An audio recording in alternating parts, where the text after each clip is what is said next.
Welcome back, everybody. Today we are going to be looking at the Monero CCS hack. Really a dark stain in Monero's history and probably the most embarrassing moment that happened to Monero over the past several years, if not its history. Basically, if you weren't aware, in late 2023, somebody stole hundreds of thousands of dollars worth of Monero. In fact, it was 2,675 to be exact. And they stole it from the CCS wallet, which was accepting donations for the CCS funds, which is the community crowdsourced wallet. To this day, we have no idea who did this. We don't know how they did this. A lot of this was kept under wraps, and the core team investigated it internally. The only thing that's good is that a month later, the amount of funds was returned to that same wallet. We have no idea if that was the attacker who maybe felt bad about it, or what I think is more likely is one of the core members redonated the money. We may never know, but that money was returned, so it isn't that big of a deal, but it is still pretty embarrassing. Now, to review this hack, what we're going to be doing is we're going to be reading this post-mortem that was done by Moonstone Research. Moonstone Research is a company run by Justin Ehrenhofer, who was the creator of Breaking Monero. Now, I don't know much about this company, but they did have a really great blog write-up about how they were able to look at the funds that left that CCS wallet, and they tried to do some blockchain forensics.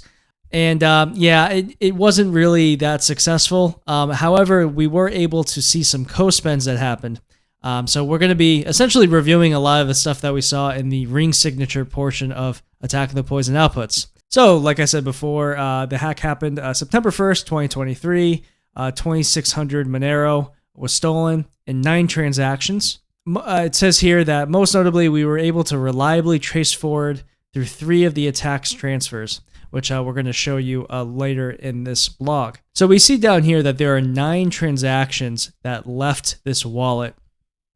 And it's important to note that we see here that each of these transactions has inputs and outputs, like every transaction. And the number of inputs is 146 for all of these except this one, and 2 outputs for each of them. Now, the reason there's 146 inputs, I believe, is because that is the max amount of ring signatures you can have in the transaction.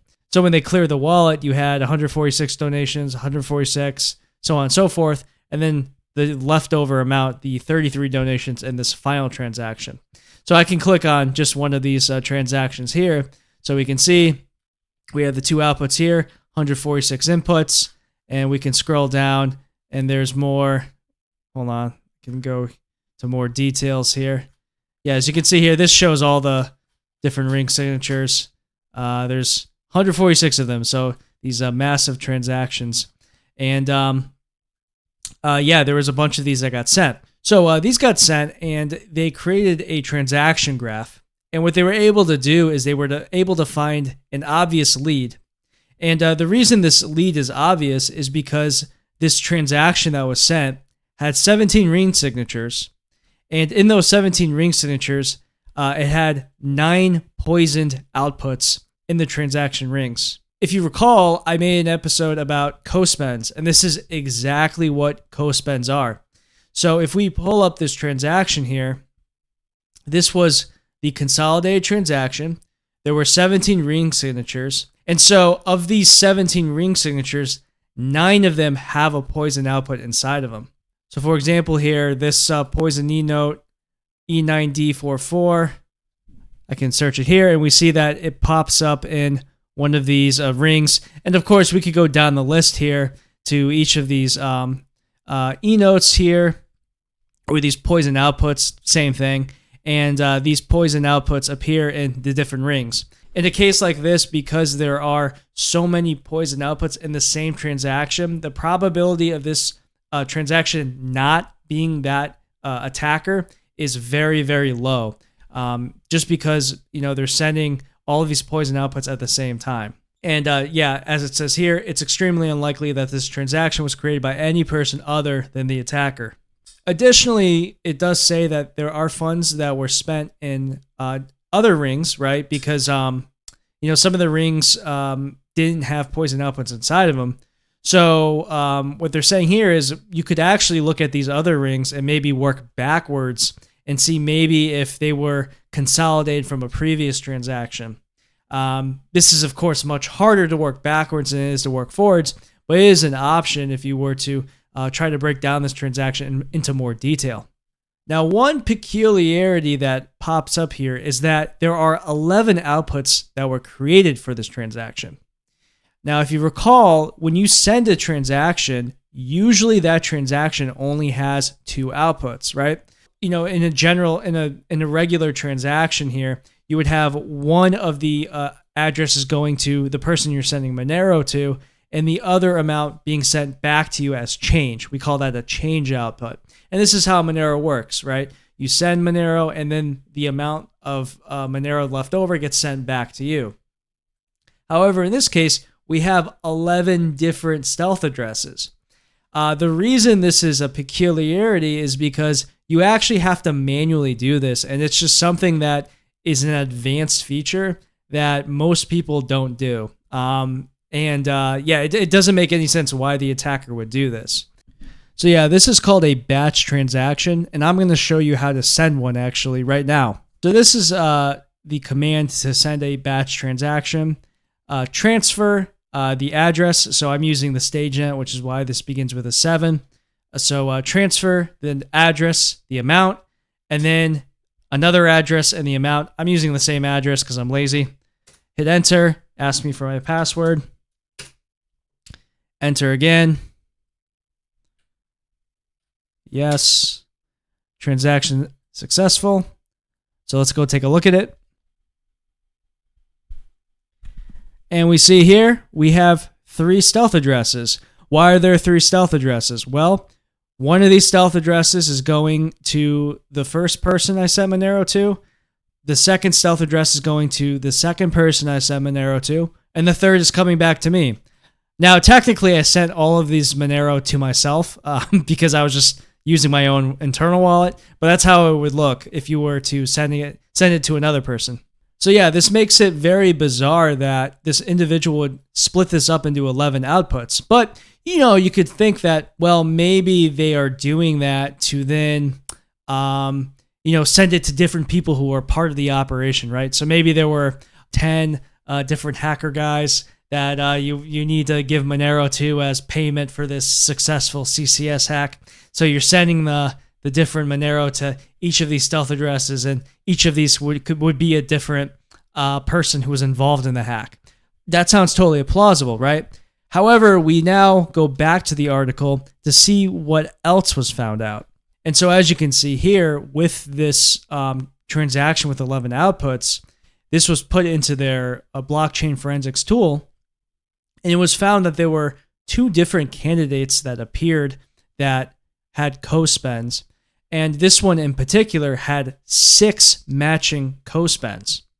So we're going to click on this here, and we see here that there are 7 ring signatures, and in 6 of these ring signatures, there is a poison output associated with that was associated with this transaction that had 11 outputs.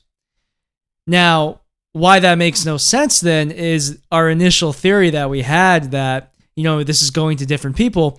It wasn't going to different people. It was actually going, in this case, to the same person, or at least 6 of these poison outputs went to the same person. Now, why would that happen? Well, there's a couple theories that have been proposed, but it is still pretty odd that they would do it, right?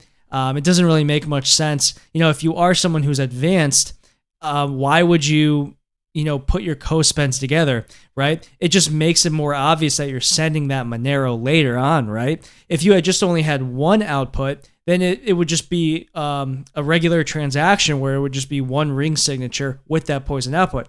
In this case, because you're sending multiple poison outputs together, it makes your transaction stick out because you have 7 ring signatures and 6 of them contain a poison output. Therefore, it's probably you sending that Monero. So what Moonstone Research actually proposes is that this person was using the pocket change feature in Monero. So I guess what this feature does is it takes a transaction and automatically separates it into 10 different smaller transactions. What's cool about this feature is it kind of is a workaround against our very dreaded usage of Monero, where you have to wait that annoying 20-minute wait time before you can send that Monero again. In this case, while you initially have to wait that 20 block wait time, it'll take your big Monero transaction you send in your wallet and divide it into smaller amounts, right? So it'd be like, instead of getting a $100 bill, you're getting a bunch of $10 bills, right? So that's essentially what this feature does. So what Moonstone Research is saying is they think that this person was using Monero, and that is why we have this very odd transaction here, this one here, where there's 11 outputs. I'm not really sold on that, to be honest, because this individual just hacked the Monero CCS. I think they're probably a little more talented than using an Android wallet. That doesn't really make much sense to me. Although it is odd that they are also sending all of these outputs together. I have a different theory. I actually think that this is like a middle finger. This is them flexing and saying, yeah, we're showing you that we stole all this money and this is the transactions going in. And by the way, you're not going to catch us because we know how this chain analysis stuff works. And if this is the person, then yeah, they did exactly that, because although we had some leads as to possible transactions where this may have ended, that person never got caught. Regardless of what you think the storyline is behind this, the conclusion of this report is that this weird 11 output transaction is associated with pocket change. And then there were two other transactions here that did have some cospends related to this pocket change transaction, but nothing that substantial. Nonetheless, it was put forward that it is possible that exchanges that do accept Monero could be contacted, and we could say to them, hey, if any of these transaction IDs ended up at your exchange, we think that this could be the hacker. Would that be enough information to get a KYC exchange to actually stop this transaction from being deposited in an account, or at least the funds from that being withdrawn? I don't really think so. Right? When you run into some like legal issues there, I'm not really sure, to be honest. Whatever the case, the person never got caught, and then a month later, the funds magically returned in the wallet, and no one knows anything. I like this story, though, because this is a more advanced look into ring signatures. If your head is spinning right now, I'm sorry. This is kind of hard to just like talk about. What I recommend, if you're confused, is to watch the early episodes about ring signatures, and then just pull up like a block explorer and kind of like play around with it. Because once you kind of understand the concept of a cospend, you'll understand that this actually makes blockchain forensics much easier than you would think with something like Monero. And so in this case, we can say with a very high degree of confidence that this person who drained the wallet then consolidated their transactions into this one transaction here that had 11 outputs, right? Because we know that there's all these cospends in this transaction. What happened after that, though? Yeah, there are some leads, but are these leads good enough to actually do anything? Probably not. Of course, going forward with full chain membership proofs, none of this is even going to really matter. All of what I'm showing you won't be relevant. We won't have stealth addresses. We won't have ring members. But the thing is, even though we have these vulnerabilities, it's way easier said than done than actually tracing these. And even though we have the actual wallet where this was sent out and we have the times of all of this, it doesn't really mean anything, right? All it means is that we have our foot in the door. But even if this person has just a little knowledge of churning, there's really nothing that we can do. And that's kind of what happened here. So I hope you guys enjoyed the video. As always, if you'd like to donate, there's a donation link. Have a great day.